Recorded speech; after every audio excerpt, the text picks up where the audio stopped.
Watch this.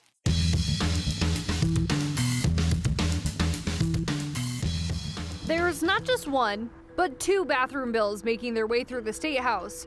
One of those proposals taking aim at businesses if they don't enforce single-sex restrooms.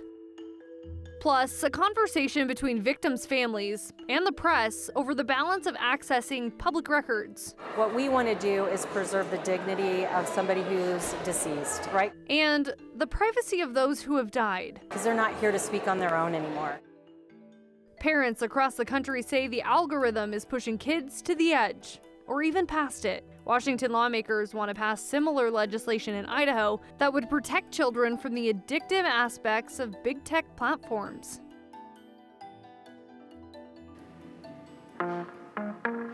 A new bill could allow businesses to be held liable if someone uses the bathroom that doesn't align with the sex that they're born with. It's headed to the House floor after passing out of committee this morning. Justin Core is joining us now to explain. Justin, this bill has two main parts, and it's really the second part that created a lot of debate, right?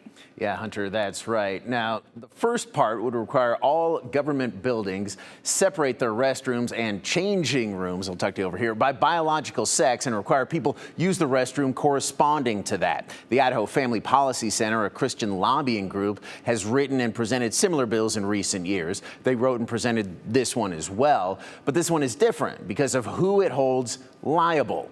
The second part of the bill deals with the common law doctrine of premises liability. Sounds exciting. What is it? Well, it requires all public buildings, restaurants, shops, things like that, maintain their property in a safe manner to protect guests and customers. So like making sure there's no ice on the sidewalk that people might slip and fall on. This bill would define allowing anyone to use the bathroom on their property of the sex not assigned to them at birth as a violation of that. They'd be held liable and could be sued. The bill's supporters say this would protect everyone's privacy and safety, but opponents say this would require too much proof of actually enforcement, like photographic evidence, and that would open up the business to being sued for allowing that as well. I believe the way that this would operate would expose a business to double liability, where I have a reasonable expectation of privacy, and if somebody is taking pictures of me in a bathroom, that's a problem if that's their only way to prove it. Because what are they going to do, like citizen's arrest? Give me your ID, give me your fingernail. I got to prove that you're a woman. Blaine Canzati, president of the IFPC, which again wrote this bill, didn't believe that would be a problem, though. He also, in his opening remarks, made sure the committee knew that the bill reflects a winning issue. What is that? Well, it means that voting for it would mean votes for them at the ballot box. This legislation is supported by more than 77% of likely Idaho voters. It's the largest margin I've ever seen on an issue. It's a winning issue. It's a common sense issue. And I hope you'll send it to the floor with a do pass recommendation. And that's what they did. Bill passed 9-5, now headed to the House floor, where we will continue to keep an eye on it. Hunter. Okay, we mentioned that there's two bathroom bills right now in the House. One is more focused on government, businesses, and the impact there. What's the difference between the two? And also the main difference with that, so this is about civil liability. Right. The other would actually bring criminal punishments, a misdemeanor, and then potentially felonies for continued use of those bathrooms that, again, of the sex not assigned at birth. So that one, I believe you told me, hits a full committee hearing Friday. So yeah, we'll take a look at that then. Hunter, Yeah, I was going to say two bills to keep track of on a similar subject. Justin, thank you. Well, lawmakers are considering a proposal that could shield certain death investigation photos from the public view. Senate Bill 1250 would exempt images of deceased individuals from Idaho's public records law, even after investigations are complete. As Abby Wilt reports, lawmakers say it shields grieving families and friends from more hurt. All in favor of the motion indicate by saying aye. Aye. Any opposed? All right, motion carries. A bill that could change Idaho's public records law is moving forward at the State House. Senate Bill 1250 amends the Public Records Act to ensure that photos of deceased individuals cannot be released to the public.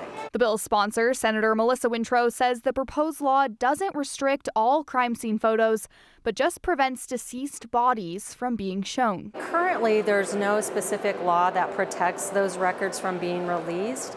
In a unanimous vote, the Senate Judiciary and Rules Committee passed the bill after hearing testimony from Alan Hodges, who's been fighting for this legislation for years. That comes after his 14-year-old daughter died in a bathtub from an epileptic episode, and her photos were released. There is some pretty disturbing photos of my daughter that passed away a few years ago from an epileptic seizure, and they're not protected.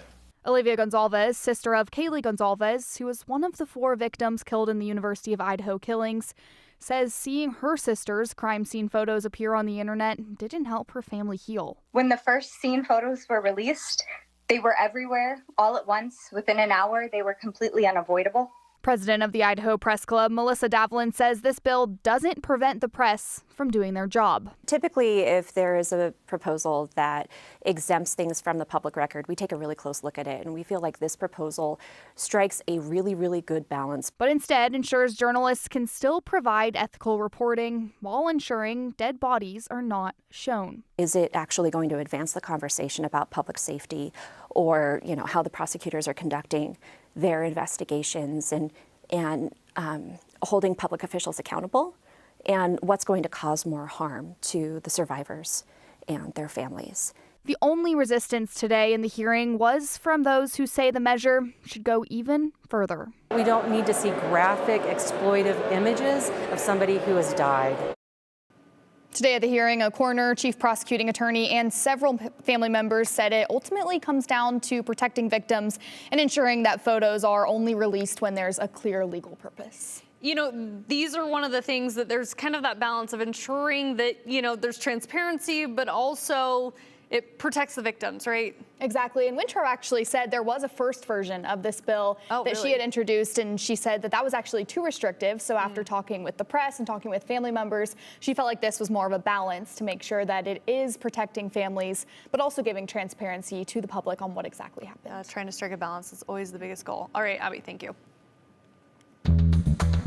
Well, just because you do your taxes early doesn't necessarily mean you're going to get paid quicker by the state this year. Idaho's budgeting issues could hold up your tax return this spring. That's what the governor's budgeting chief told the state's budgeting committee in a letter yesterday. In the letter, Lori Wolf wrote, the cuts requested by lawmakers could stop Idaho from keeping up with growth, economic growth, and service delivery, which brings us to the possible issues with Idaho's tax season. Wolf points out that more than $900,000 are on the chopping block for the tax commission. This would reduce some of the employees who help with the state during tax season. The processing would be slowed down by 3 to 6 months, delaying tax refunds to Idahoans by up to 6 weeks. Wolf predicts the slowdown will cost taxpayers up to $7 million in increased interest payments because they are so delayed. Now, the elimination of fast collection services, which are used to collect tax debt, will further cut into the state's general fund revenue by $20 to $50 million.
the Idaho State House, the Stop Harms from Addictive Social Media Act passed the House this week and is headed to Senate State Affairs. So the legislation sets up safeguards for Idaho teens under 16, requiring tech companies to add more privacy to kids' accounts and remove addictive features. Our neighbors in Washington are also taking aim at big tech, accusing companies like TikTok and Snapchat of feeding addictive and harmful, even life-threatening algorithms to kids. Madeline Carter, with our sister station in Seattle, spoke to a big tech insider who says companies are aware of the risks, but putting profits over safety. So it's got these baby pictures.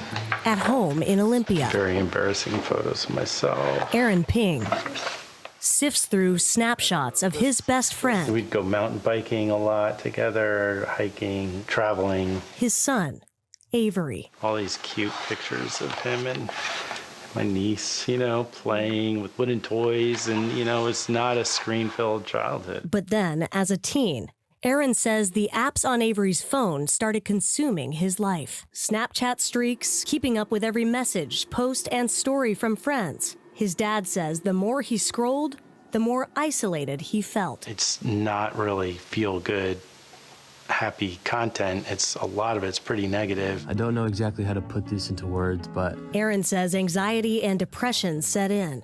Avery started searching for ways to feel better, and YouTube's algorithm began showing him videos about Molly, a drug some content creators claim can improve mental health. In December 2024, at just 16, Avery bought what he thought was Molly from a drug dealer on Snapchat. It wasn't. It was meth and fentanyl. This is, 2 months before he died, his soccer picture. In the years since his overdose, Aaron says there's no doubt what caused his son's death. Social media killed my son, and in a lot of ways took him away from me before he died. Aaron believes Avery had become an addict. It's more addictive than drugs. And that companies that churn out social media content knew exactly how to prey upon his child. There's predators lurking out there. There's algorithms that, are trained on compulsion and train teens to be more compulsive. University of Washington researchers say tech companies' addictive algorithms are some of the most harmful features of social media. The programs learn what kids like and keep feeding them the content, on top of non-stop notifications. We're so used to being bombarded with notifications on our smartphones, and Common Sense Media did the math. A 2023 study found teens received a median of 237 notifications per day. About 25% of those push notifications came during the school day, and 5% happened at night in the hours when teens were supposed to be sleeping. And it can really have some dire consequences. At the request of Attorney General Nick Brown, Washington lawmakers are taking on these companies. Lawmakers are introducing 2 bills this session titled Protecting Washington Children Online. If passed, they would ban addictive algorithms for users under 18 on social media platforms like TikTok, Instagram, Facebook, X, YouTube, and Snapchat. They would also block push notifications for minors between midnight and 6 a.m. and during school hours. And any violations of this law would violate the Consumer Protection Act, and we would enforce it through civil investigation and civil enforcement. If it gives Washington State a window to hold tech platforms accountable when kids are showing signs of addiction, I hope that it just continues. Similar laws in states like California, New York, Utah, and Maryland are fueling national debate. Tech insiders say executives who run these platforms know what they are doing to kids, but are making the choice to look away. I was part of building a company and an industry that profits off of harm to kids. Kelly Stonelake was an executive at Meta for nearly 15 years. And in 2022, I was on the leadership team for a product called Horizon Worlds and saw firsthand the blatant disregard for kids' safety to the degree of, actively covering up known harms to kids. Meta definitely hopes you click into one and just start watching. Stone Lake says social media companies could turn off manipulative features at any time. What they really mean by value is time and engagement. It's as simple as flipping a switch, but most won't do it. It is extraordinarily easy. The hard part for them is that it's going to impact their profit. She believes the bills in Olympia could be the first step in putting kids' well-being ahead of billions in earnings. We just have corporations exploiting children's, developing minds. I think it's important to do something. I think it is definitely the first step. To spare other families from the heartbreak Aaron lives with every day. And I feel like I died Without with him that day. Avery. I don't want anyone else to Madeline Carter. have to experience this. King 5 News. Okay, one of those bills is on the floor calendar and the other is in the bills committee. Now, again, that is in Washington, but Idaho's proposed bill is also headed to Senate State Affairs, so it is happening here locally as well.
That would warm you up, a hot potato. Look at this. We got folks from Idaho. Turn around so people can see your upset.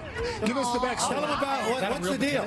Yeah. We are here from Idaho. We're bringing Idaho Potato Couture to New York Fashion Week this week.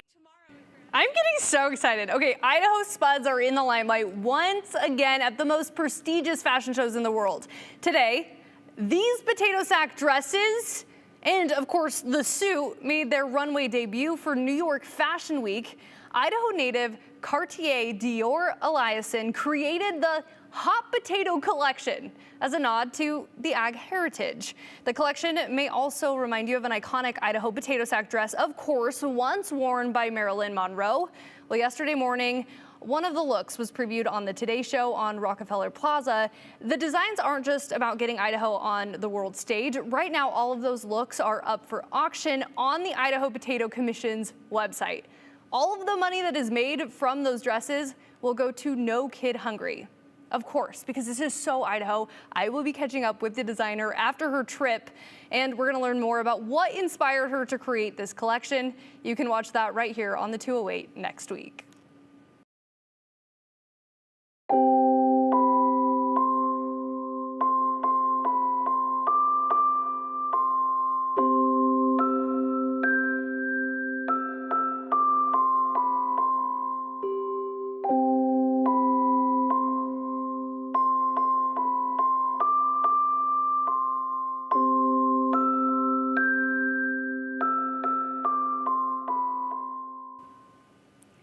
And there you saw it. Light snow fell in Idaho City today. Bogus Basin picked up about 6 inches since last night. That's what they're reporting. Nothing, though, for Brundage and Tamarack. That band of precipitation just did not sneak that far north as we had anticipated. And it's pretty much all over and done with. Just a few little sprinkles and flurries still left on our radar here. But for the most part, I think the wet weather, the significant wet weather for today is wrapping up. And the clouds are starting to move off as well. Clear skies still up in Valley County. McCall sitting at 36 degrees. We're in the 40s for the Treasure and Magic Valleys right now. Still looking just a little bit ominous as we look off to the east. But if you look further westward, we are seeing those clouds start to break apart.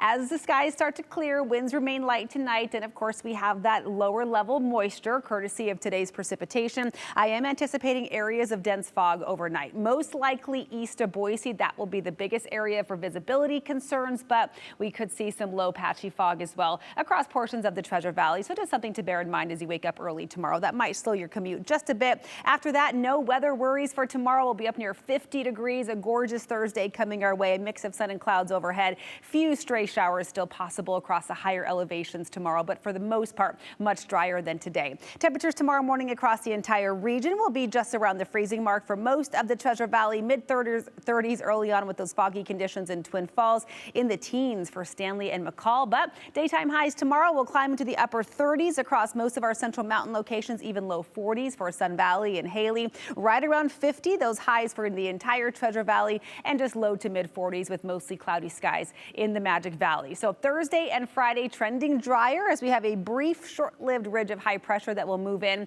After that, all eyes from the weekend into next week are on a progressively active weather pattern. So by the weekend in the mountains, we start seeing those precipitation chances really spike. We'll be mostly dry in the valleys, but if you're in places like McCall this weekend, you will likely have some snow falling at times mixed in with some rain. And then we see those precipitation chances really ramp up from President's Day onward. I do think finally, especially by the end of next week with a series of systems that are going to roll in, this could finally be the winter that we've all been waiting for. I'm seeing several models that are indicating significant mountain snowfall, and potentially by next Wednesday morning, Thursday morning, we could have a few snowflakes down to valley floors. In the short term, we have some very pleasant conditions. Look at your Valentine's Day. Lots to love. 54 degrees in Boise. Just a whisper of a sprinkle possible as those clouds build in ahead of that system for Monday. We stay in the mid 50s as we wrap up your weekend on Sunday. President's Day holiday.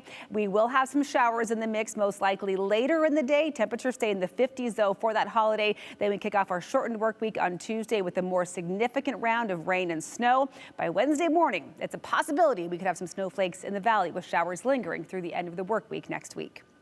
It is 5:22. Let's take a quick check on your traffic conditions outside on your Wednesday. So far, things are looking at their slowest getting out of downtown Boise. The connector there, you can see the upper right-hand side of your screen. That is I-184 at Curtis. That merge point very slow. As we look at our current traffic flow, that really is the slowest spot right now. That's pretty typical for this point in the evening. You'll tap the brakes a bit westbound I-84 getting out of Meridian into Nampa, but all in all, things are looking pretty normal so far for your drive home on a Wednesday.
Viewer comment time. Dale says, 208, wow, Hunter, it amazes me every year how much money the legislation wastes on issues that only affect about 3% of the population. Talking about bathrooms, basically a non-issue when we have more important stuff to deal with. Well, Dale, important stuff like what Melissa also mentioned. She said, hey, Idaho legislature, trans folks in bathrooms don't scare me considering they make up 0.5% of the population. What bothers me so much more are the continued increases in groceries, healthcare, housing, and gutting of public education. That was, again, Melissa in Boise. All right, then we have Melvin McCall, who is making me say this on air, but P is P. Just let the people be. What a waste of time. Okay, now we're gonna end on a soft note. Just something to see here. We have Tammy in Nampa with Stormy. She sent in her cat, who does this every time the 208 comes on, sitting on the entertainment center during the whole show and chases the red and blue arrows up and down the screen. We appreciate you. Continue with us and watch free now on the KTVB Plus app everywhere you stream.